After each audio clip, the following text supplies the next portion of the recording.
चंपावत के टनकपुर में स्थित प्राचीन श्री श्री 1108 मुक्तेश्वर महादेव मंदिर कमेटी के गठन को लेकर बैठक का आयोजन किया गया। बैठक में शिव मंदिर में होने वाली अव्यवस्था को लेकर चिंता भी प्रकट की गई। मंदिर की व्यवस्थाओं के सुधार को लेकर कमेटी के गठन की आवश्यकता पर बल दिया गया। बैठक की अध्यक्षता के वरिष्ठ महंत श्री रमेश नाथ जी की बैठक का संचालन पूर्व सभासद गंगागिरी गोस्वामी के द्वारा किया गया। बैठक में सर्वसम्मति से मंदिर कमेटी के चुनाव का प्रस्ताव पारित किया गया। मंदिर कमेटी के सदस्यों की राय से निम्न सदस्यों को सर्वसम्मति से कमेटी का दायित्व दिया गया। कमेटी के अध्यक्ष पद पर रविंद्रनाथ, महामंत्री योगेंद्रनाथ, उपाध्यक्ष हेमा गोस्वामी, कोषाध्यक्ष बबीता गोस्वामी, संगठन मंत्री शैलेंद्र नाथ, प्रवक्ता दीपक नाथ, संरक्षक रमेश नाथ और भैरवनाथ रावल, पूर्व सभासद गंगागिरी गोस्वामी को भी संरक्षक की जिम्मेदारी दी गई।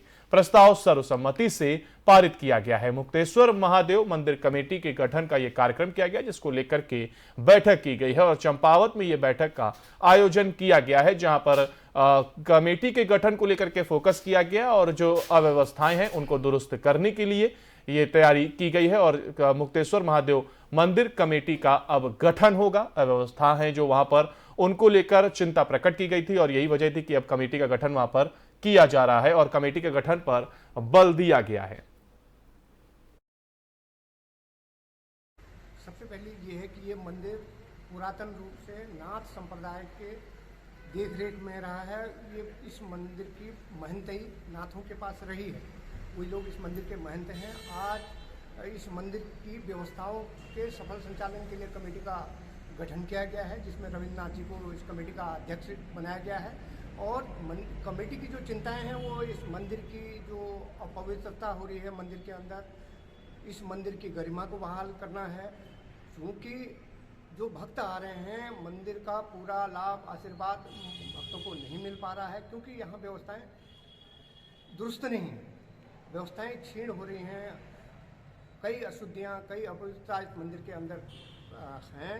उन सब पर चिंता जताते हुए आज कमेटी का गठन किया गया है और कमेटी आगे इस पर कदम उठाएगी और इस मंदिर की व्यवस्थाओं को बहाल करने के लिए, इस मंदिर के शुद्धिकरण के लिए, इस मंदिर के पुनर्निर्माण के लिए ये कमेटी अब प्रभावी रहेगी और यहाँ पर काम करेगी और मंदिर के विस्तार के लिए पूरा इस संगठन आज से यहाँ पर काम करेगा। तो कमेटी का सर्वसम्मति से श्री रविन्द्रनाथ जी को इस कमेटी का अध्यक्ष बना दिया गया मंदिर कमेटी का।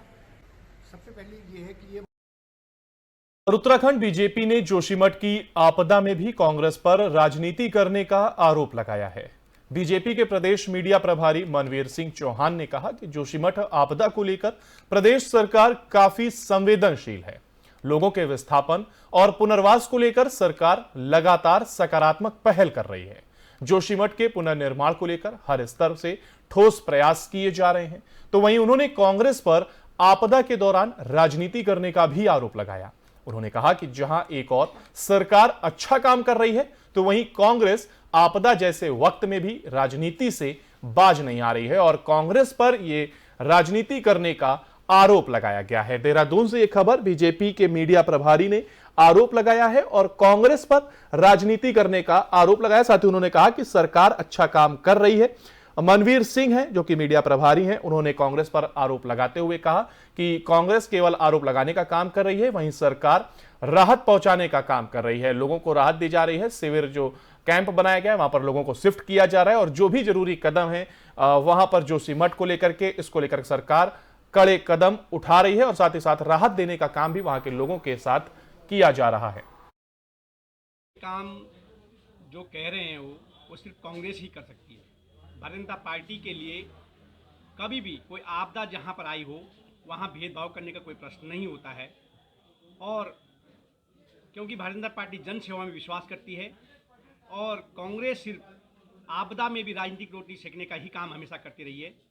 लेकिन हम ये कह सकते हैं कि हमारे यशस्वी मुख्यमंत्री माननीय पुष्कर सिंह धामी जी बहुत ही संवेदनशील मुख्यमंत्री हैं और जिस प्रकार से वो जो जोशीमठ में जो आपदा आई है उसको लेकर के वो लगातार रात और दिन वहाँ की चिंता कर रहे हैं और लगातार स्वयं अपने आप मुख्यमंत्री जी जोशीमठ की आपदा की समीक्षा कर रहे हैं, मॉनिटरिंग कर रहे हैं।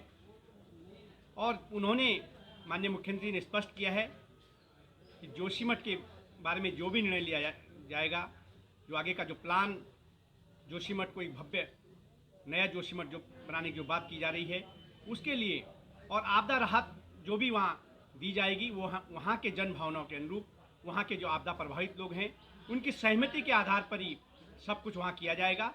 इसलिए हम कह सकते हैं ये हमारी भारतीय जनता पार्टी की सरकार जन सेवाओं में विश्वास करती है और उस कार्य में आगे बढ़ रही है, लेकिन कांग्रेस सिर्फ राजनीतिक रोटियां सेक रही है। काम पिछले कुछ समय से ब्राइट एंजल स्कूल जीवनगढ़ की जांच की मांग कुछ संगठनों के द्वारा की जा रही है, लेकिन उस पर विभागीय कार्रवाई का कोई परिणाम अभी तक सामने नहीं आया, जिस कारण प्रतिष्ठा सेवा समिति ट्रस्ट ने उप जिलाधिकारी विकास नगर को ज्ञापन दिया। ज्ञापन देने का मुख्य उद्देश्य जांच को सार्वजनिक न करना है और शिक्षा विभाग को भी कई बार जांच के लिए कहा गया। भारत सरकार, रक्षा मंत्रालय, गृह मंत्रालय को भी अवगत कराया गया, लेकिन किसी भी जांच का असर नहीं हुआ। उन्होंने कहा कि अगर 31 जनवरी तक कोई कार्रवाई नहीं हुई तो प्रतिष्ठा सेवा समिति के पदाधिकारी 3 फरवरी को खंड शिक्षा अधिकारी कार्यालय विकास नगर पर 1 दिवसीय धरना देंगे और मुख्य शिक्षा अधिकारी का घेराव भी करेंगे। ज्ञापन देने वालों में गिरीश चंद्र डालाकोटी, भूपेंद्र सिंह डोगरा, चंद्रशेखर सिंह आदि क्षेत्र के गणमान्य लोग मौजूद रहे। सर, ब्राइट एंजल मामले के अंदर जो खंड शिक्षा अधिकारी हैं उन्होंने कहा कि हमने जांच भेज दी है, लेकिन वो जांच अब तक सार्वजनिक नहीं हुई है। तो हमारा मानना यह है कि वो 31 जनवरी तक जो है जांच सार्वजनिक की जाए। अगर वो जांच सार्वजनिक नहीं होती है तो हम 3 फरवरी को जो है खंड शिक्षा अधिकारी के ऑफिस के बाहर धरना देके बैठेंगे। किस तरह की जांच है, क्या मामला? सर, मामला एक छुट्टी को लेकर शुरू हुआ था, फ्राइडे की छुट्टी को लेकर, जो बाद में जो है वहाँ बहुत बड़ा तोल पकड़ के गया है और वो मीडिया में भी बहुत टाइम तक रहा है। और उसके बाद उस स्कूल के ऊपर जो है कई तरह के आरोप लगे हैं, जिसमें पाकिस्तानी कनेक्शन होने की भी बात कही गई है।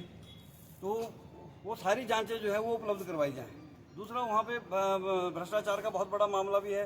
स्कूल की ड्रेसें जो है वो खुद बेच रहे हैं, पुस्तकें वो बेच रहे हैं, किताबें कापियाँ वो बेच रहे हैं। तो कई पेरेंट्स ने ये भी कहा है कि मतलब जो है बाजार से महंगी रेटों के ऊपर जो है वो वहाँ पे बिक रही हैं और दी जा रही हैं और ज़बरदस्ती जो थोपी जा रही है।